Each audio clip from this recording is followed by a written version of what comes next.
What's happening? Not much. Just running behind today. Just running behind. Uh, yeah, you know what, man? Never goes as planned always, right? We have the best of intentions, we lay it out and like, oh, I got plenty of time. Yeah, just welcome to Yeah, real estate. it's that song right now where it's like whatever it takes. Yeah, that's what's happening. Yesterday and today has just been one of those. It's been that week so far. So here we are. Yeah. What are you guys seeing? I mean, where's the activity? I mean, for you guys, tuning in, just get a idea. John runs Columbus House Team out of Columbus, Ohio. How many agents are you guys up to? I think we're at 43 or 44. So a lot of agents, a lot of market share, one of the top teams in the country, top teams in Ohio, in Columbus. And as you guys are navigating, summer seasonality of the market, I mean, where are you guys seeing traction? Where are we seeing, what's working and what's not working? I think it's the same old, right? I think a lot of times agents are too quick to make a change, and I'm not saying it's not good to not make a change either. Yeah. We're full court press on the seller side and figuring out the seller side. And historically as a team, it's always been easier for us to go out and get buy side leads, and we built our business with buy side leads. But we have not taken any marketing budget from that side. We haven't made any changes to that side. We are full court press right now with seller side business. And what's what's working is we're getting those opportunities. What's not working is we've now created another problem that we need to solve for. And that's, how do we handle an influx of all of these opportunities now, right? Because we and John, this, it's not always more leads, right? More leads is not always the answer. It's how are we servicing the leads that we have, right? And are we doing the best job? Like we just partnered up with Fellow, and in the last 60 days, I think we have 20, I think I looked today, 23 leads that have been in our pond database hit the market in an MLS in some capacity. How does that feel? Not good. Not good. But what I look at it is, okay, cool. Like every one of them, I pull the name, I pull the phone number, I put them into our Boomtown account. I see where they're, hey, like the one most recently, they just listed for $950,000, which in Columbus, the average sales price is like $350 now. Yeah. Right. So you're talking almost a 3X, right?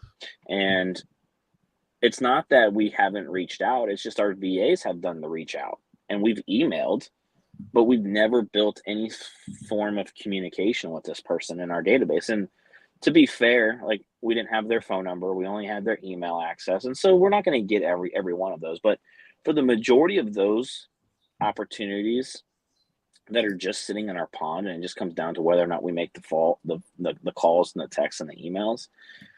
A lot of times they've been in our system for 4, 5, 6, 7 years. A lot of times we've marked them under the trash category, right? And it's like, these opportunities are right in front of us. And I'm giving you an example of like what we're doing with obviously Fellow and some of their capabilities, but just think about your SOI, right? Think about the way you guys generate your own business. The opportunities are right there. Right. It's just whether or not you are doing the right things. And like, we're not doing the right thing. So of course we're going to get these results and, on that side of the business. And obviously our goal as a team lead is to fix it.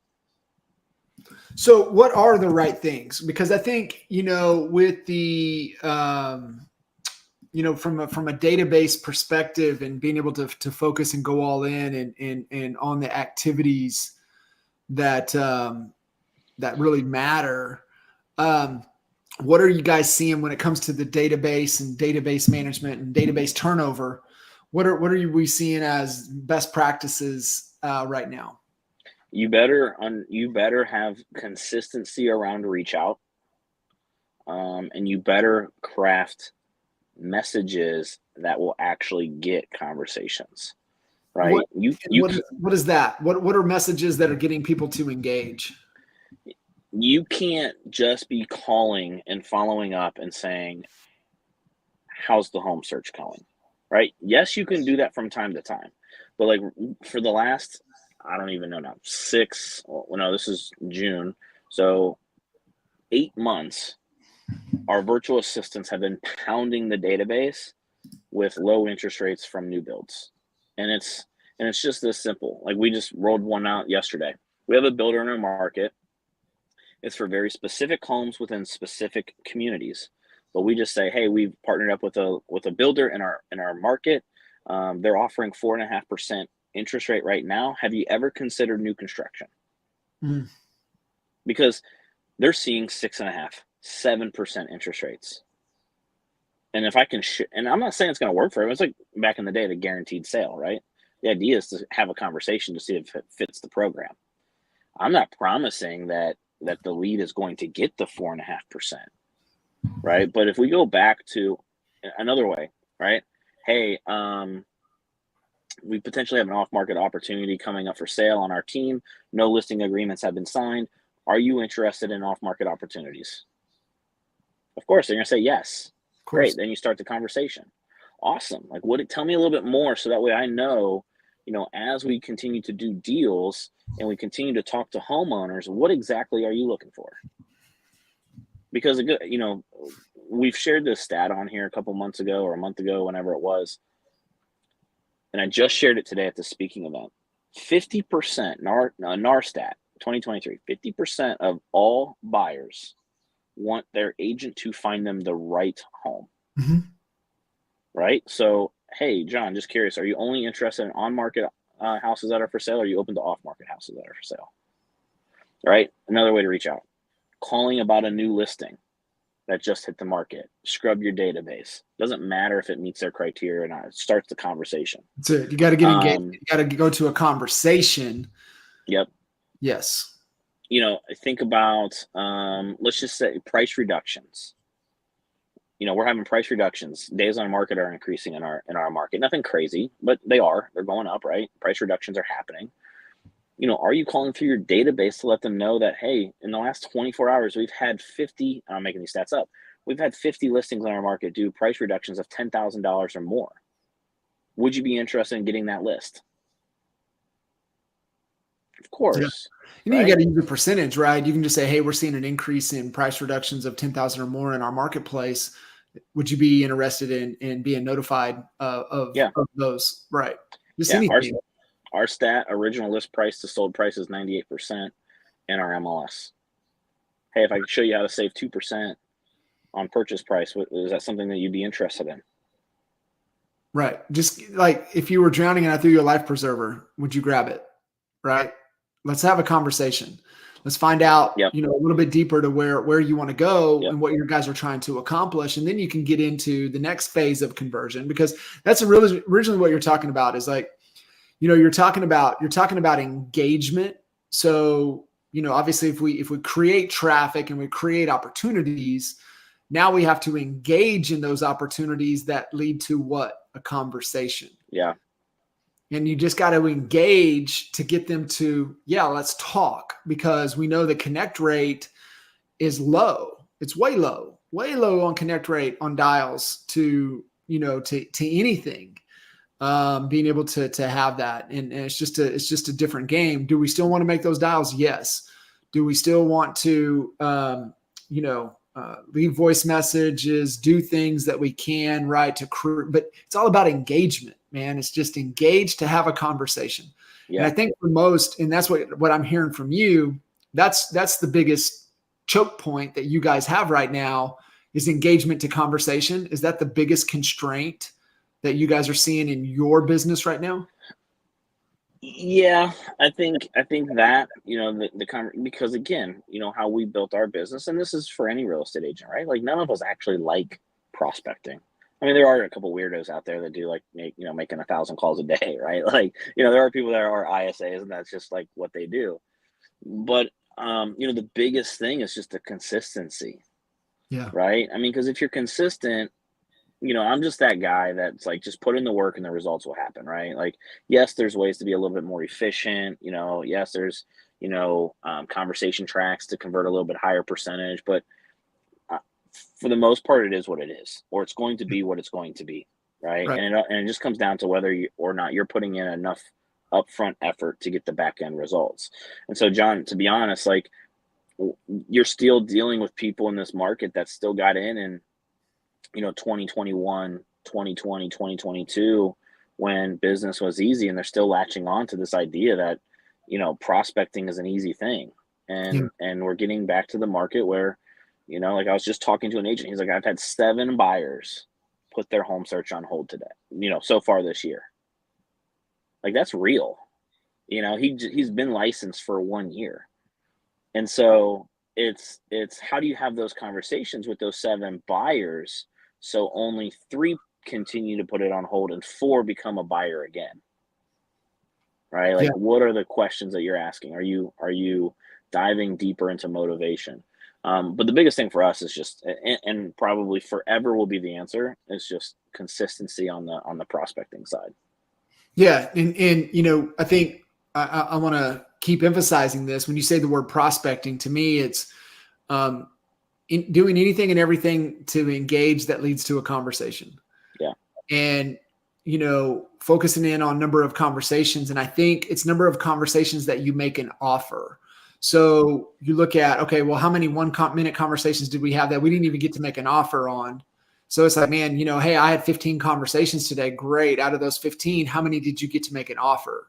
Yep. And an offer would be can I send you something? Can I subscribe you to something? Can we get together? Can we get to face-to-face? Get to the next phase, which would be setting an appointment. And they might not be ready for an appointment, or maybe they are. But, being able to offer them the appointment, they're like, yeah, we're still a little ways out. Great. How about we kind of talk through what your criteria is, and understanding things and getting them set up to where you can keep dripping value on them, and staying in communication with them. So yeah. I think that's where we have to break apart as we get into understanding. It's always about those that understand that really we have to operate within the theory of constraints, and that there's a constraint always somewhere. And in our business, it can only be 3 things. It can be traffic, it can be conversion, and it can be fulfillment. And for most real estate agents, I would say 99% of the real estate agents out there, they need more leads. They need more traffic.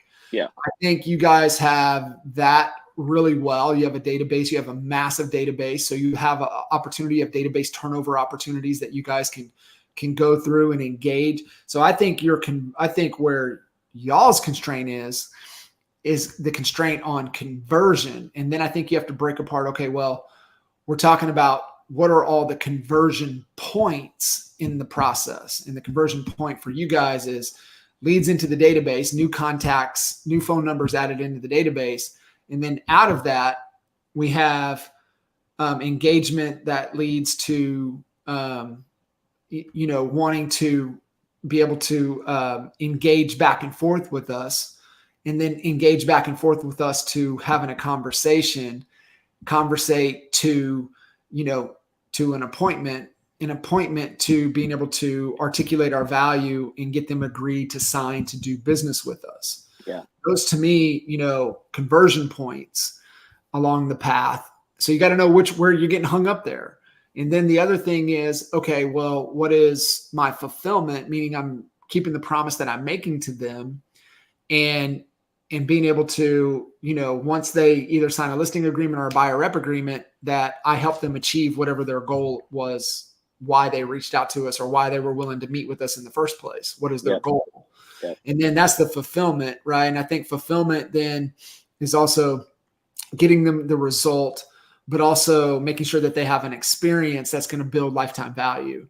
So I think fulfillment has a couple objectives as well. But the tricky thing, man, with a lot of agents is that they don't step back and think where the real constraint is, and then they start working on things that they think are important. And I remember doing a group training call for a team out of Florida a couple weeks ago, and the whole entire team was on there. So the admin was on there, right? And she's, head of operations, the admin side, which is the fulfillment side. And, we were heavy talking about traffic and conversion, sales and marketing.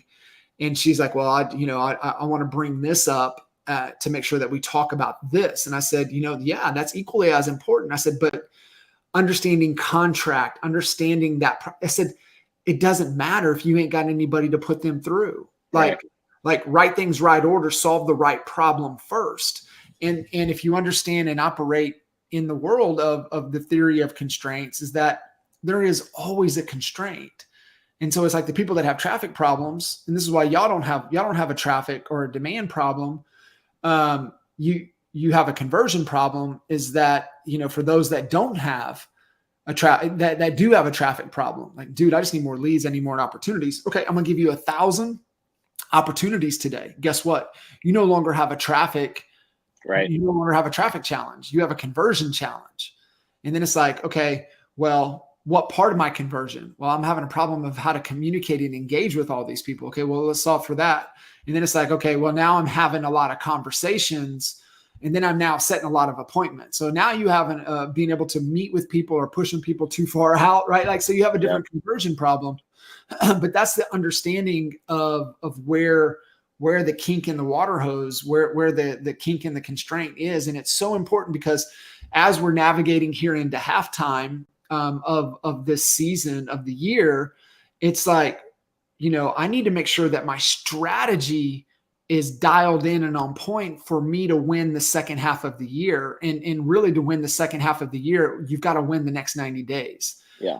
Because, the lag time within real estate that typically shows up in the bank account is what we did the 90 days leading up to that.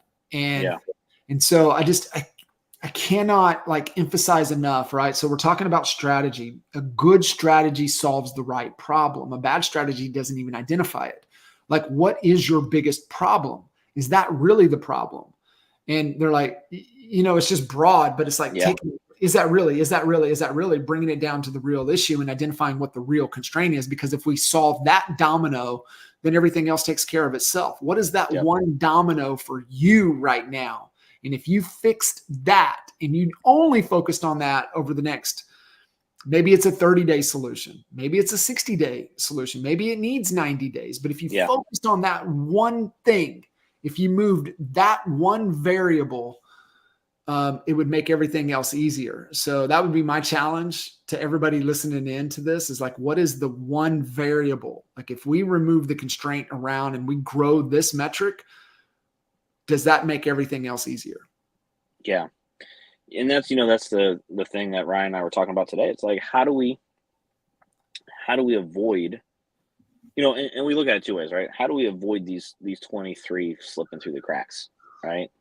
And do we need to put one of our VAs on it, right? Do we need to get another VA? Do we need to create a pawn system and open it up to more agents on the team? So we're just trying to solve for that. But it's a good reminder that business is right in front of you. Yeah. Right. I mean, business is all around us right now. And you come up with 5 to 10 creative hooks that would just get people, even if it's a yes or no, right, to just respond to you. And, I was just thinking as you were talking, right, like, imagine, like, this is the thing that you guys always use on the NAEA buy side. Hey, we could save you hundreds, if not thousands of dollars during the home buying process.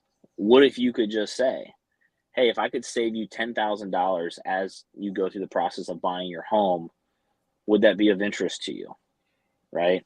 Hey, are you thinking of buying a home in the next 90 to 120 days? If I could save you 10 grand during that process, would that be of interest to you? Yeah.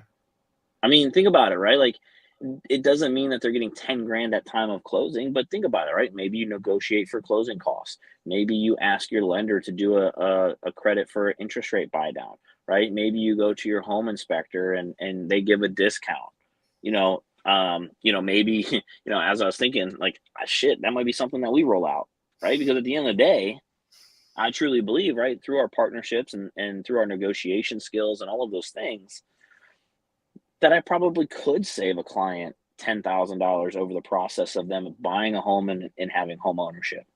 Yeah. And so the whole point of that is just to get that initial response, and then you guys have that skill to do the conversion and then the fulfillment side of it. Yeah, So 100%. that'll be the next domino, right? Like, hey, if we just dumped another, 23 to 50 opportunities in front of us, could we fulfill it, based off of the team size? And I believe that answer obviously would be yes for what we're doing. But, for the agent, I just talked to an agent. She's got 8 in contract right now. It's the most she's ever had. Like, she can't take on another 4 people. You know what I mean? Like, it's impossible for her right now because she hasn't stretched that muscle in her business to be able to handle that. Yeah. And the bad thing there too, though, is most agents get fixated on what ifs. And, that thinking through that what if puts you in a state of paralysis that doesn't allow you to take the required actions, necessary required actions to move from one constraint to the next. Yeah. Right. We start thinking about the constraint that is not even existent yet. Yeah. And we're like, well, what if, what am I going to do? I don't know. Let's get there and we'll solve that problem. We need to solve this problem first. And that's a bad strategy, right? So a good strategy is just solving the immediate problem in front of you. Yeah. And just know that you have resources and solutions available to you and around you to then dive in and solve the next constraint, and then dive in and solve the next constraint. So like you said, with the agent right now that is at a fulfillment capacity, they're not going to be at a fulfillment capacity in the near future, but they're going to be back to, I don't have enough demand. Yep. Because they're not putting a system in place to stay consistent on, like you said, the biggest challenge is consistently engaging with the opportunities, no matter what. That's a non-negotiable. That's one of the highest leveraged activities that you can do. Pedal real hard, get a bunch of opportunities. And then, oh man, I got to pedal even harder to get them across the finish line. And then it's like, I don't have any opportunities. I got to go pedal fast again. And it's like, man, you got to stay consistent on the traffic and the conversion side of things, no matter what. The fulfillment side of things is a lower dollar cost activity. Yep. It don't take you to fulfill on the promise. Like, that can be outsourced. That can be hired. It's not you. And that's the biggest thing that agents got to let go of, right? In that, if they want to make the jump from a couple $100,000 a year to double or even triple that, they've got to let go of the fulfillment side of things. Yep. Yeah. And I think, you go back to, what's working, and within this conversation, like, we're in this process right now where we're revamping things. We're revamping our buyer guarantees and our buyer process, and, we're revamping our whole listing process. We're getting back to, we haven't done it in years. At the end of the day, like, I think we all have gotten, lazy within our business the last 4 or 5 years. And, we're getting back to pre-listing questionnaires, right? We're getting back to pre-listing packets, our magazines and all those things that we're sending. We're getting back to those things, right? Because that will help with that conversion piece, right? And also may actually help with the conversation piece. Yeah. With that as well. And then obviously the fulfillment side, right? That's strategic partners and all that stuff will help offset some of the pain threshold there. For sure. Yeah, it's so important. I think I only have so much time to do what it is that I need to do. Then it's like, be real clear on your biggest challenge and make sure you're doing everything to solve that. You're putting metrics, you're putting accountability, you're putting enough time required in the calendar that you're allocating to it to do those activities, and then do those activities is so important, man. And I think, don't let any excuses or distractions get in your way from doing those things that are required to move the business forward. And, like I said, there's like 6 ways to grow any business, but really in real estate, it's really hard to increase the number of transactions per customer per year.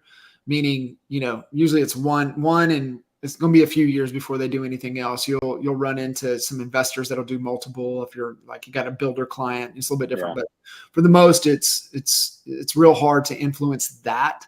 So there's only a handful of other metrics we can influence, but the two that lead the way that we really want to pay attention to is how many leads did we generate and how many of those leads did we convert to clients. That's really what we've got to like put all the energy and effort and resources and things around. There's the other ways, right? Influencing, the average sales price and transaction value. Then there's, gross margin and then your overhead. But man, if you could just like, I know for the most part, for most agents, I mean, almost all agents, it's a traffic or it's a conversion problem. And I mean, you got an example. I mean, you're one of the top teams in the country and it's a conversion problem. Yep. And the how do you solve for that as an agent? I remember the first kitchen table I ever been to, it was at the house out in Grapevine.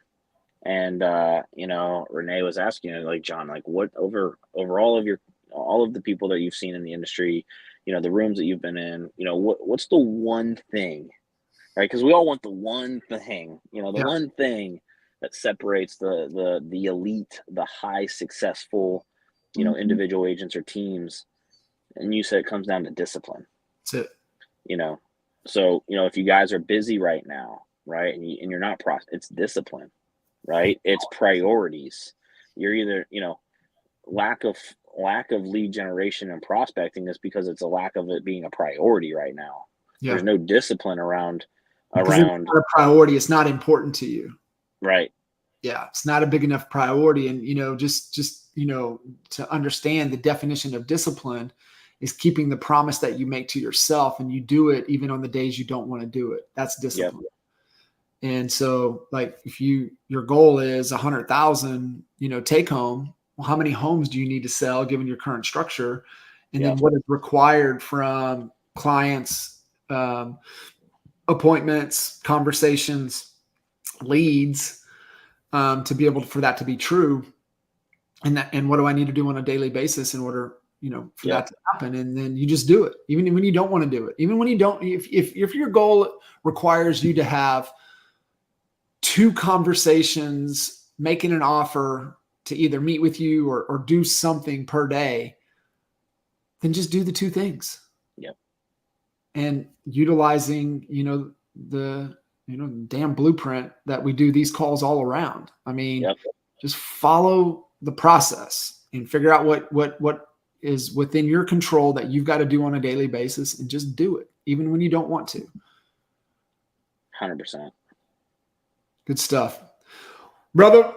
We're at halftime. I know, the next time we chat here, we will be into the second half of the year. We will be into the third quarter. And, for all of you guys listening in, we had a little theme mantra at Kitchen Table. We went, the 28-3, right? So as you may be feeling defeated or you're way behind, just know that, almost there's no obstacle that we can't overcome. And, for football fans listening in, 28-3, exactly what that is. That was the Patriots' largest Super Bowl comeback of, over the Atlanta Falcons. And most people, it was 21-3 at halftime, and it got worse in the third quarter.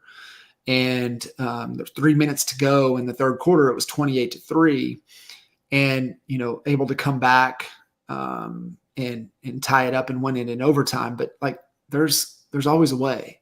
Yep. And so I just can't, challenge all of you guys enough listening in is to get clear on what's the goal, what's the real goal? Is that really the goal? And is that a goal that I understand what it's going to take to achieve? And can I commit to that? Yeah. And then execute. Discipline. Do the things that you've got to do daily in order for that outcome to be true. Got plenty of time left. Yes, sir. Awesome. Brother, I appreciate you jumping in and, adding a ton of value and excited to jump into the second half of the year and keep revisiting the process and helping agents grow. Yeah, I'm looking forward to it. Awesome, man. Well, appreciate you. And we'll talk to you guys soon. If you have any questions, feel free to reach out. Want to jump on a call, 7figurecall.com. And we'll talk to you and see you guys soon. See ya.